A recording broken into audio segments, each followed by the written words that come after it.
আগে চলে গেছিলাম কলকাতা অন্নপ্রাশন বাড়ি অ্যাটেন্ড করার জন্য। বরের মাস্তুতো বোনের মেয়ে হয়েছে, তার অন্নপ্রাশন।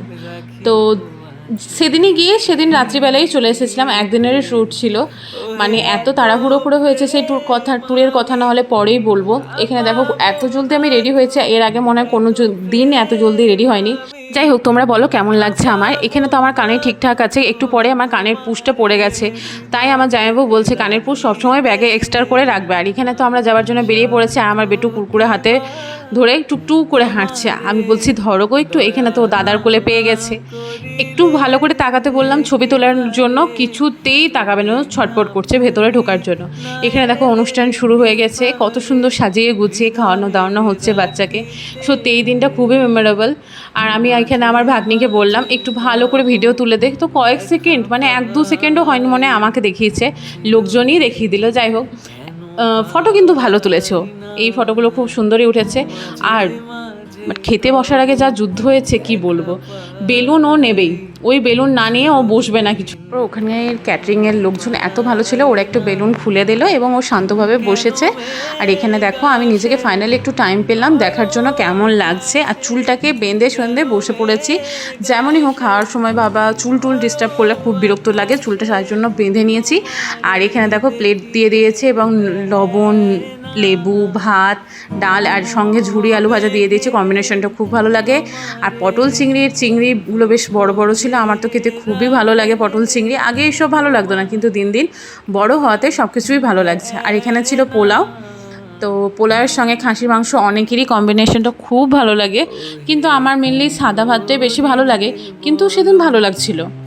আর পোলাওয়ের সঙ্গে জানি না কার কার ভালো লাগে, কমেন্টে তোমরা অবশ্যই বলবে। এখানে আমি কিন্তু বেটোকে খাসির মাংস দিইনি, ওকে বললাম মাছ খাওয়াটাই ভালো ওর আজকে, যেহেতু আবার ফিরে যেতে হবে।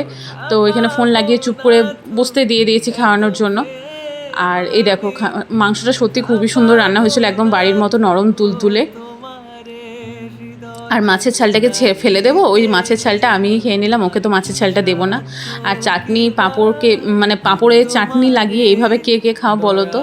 তো এরপর রসগোল্লা, পায়েস সমস্তই দিয়ে দিচ্ছে। আর কলকাতার রসগোল্লা আমি এই মনে হয় ফার্স্ট টাইম ভালোভাবে খেলাম, এত ভালো লেগেছে। আমি 4টে রসগোল্লা কোনো দিনও একসাথে খেতে পারিনি, হয় দুটোই খাই, এর বেশি খাই না ভোজবাড়িতে, কিন্তু এত ভালো লাগলো, মুখে গেলেই মানে মিলিয়ে গেল, আমি বুঝতেই পারলাম না। সত্যি কলকাতার রসগোল্লা শুনেছিলাম খুবই ভালো, আজকে খেলামও, খুবই ভালো লাগলো। আর এখানে আইসক্রিম দেখো, ও নিজে হাতে খাবে। আর দিদিদেরকে ও চিনতে পারছে না। আসলে কী হয় বলো তো, বাচ্চাদের সব সময় যদি কাছাকাছি থাকে তাহলে একটু চিনতে পারে, কিন্তু মানে এখন একটু সময় বেশি থাকলে ওদের সাথে বেশিক্ষণ থাকবে, কিন্তু এখন ও শুধু আমার কাছেই আসতে চাইছে, ঘুম পেয়েছে বলে। ছিলাম দিদিদের সাথে একটা ছবি তুলবে, কেমন একটা মুখ করেছে, এই ছবিগুলোকে মানে কি বলবো। যাই হোক, 8 ঘন্টা মতো রেস্ট নিয়ে আমরা এখান থেকে বেরিয়ে যাচ্ছি, ট্রেনে করেই যাব।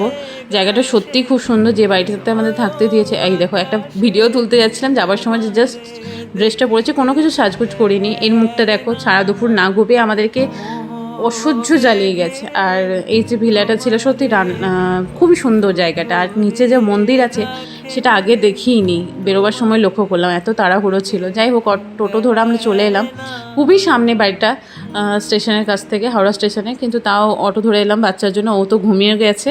দেখা হবে অন্য ভিডিওতে, টাটা বাই বাই।